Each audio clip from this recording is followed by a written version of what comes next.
So, ito yung condensing or simplifying logarithms, pero sinamahan ko na rin ng isa pa, yung evaluating logarithms with fractional exponents kasi may mga given na fraction. So, ang technique doon, kailangan gawin mo lang silang same base.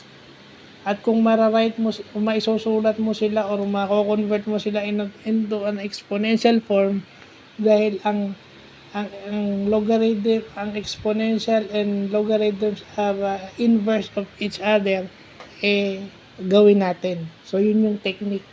Hindi ko maalaman bakit. Siguro bukas natin to itutuloy. Ito yung mga further practice.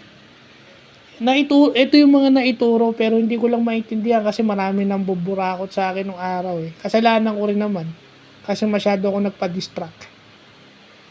Hindi ko alam eh, nagpapa-distract ako sa mga ungas.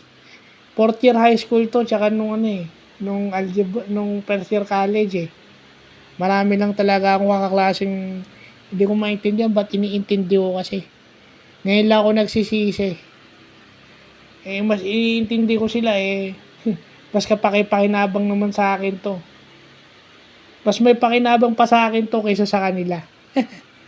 So, buti, ito yung mga bagay na weaknesses ko, mahina ako rito na kailangan nire-reinforce ko.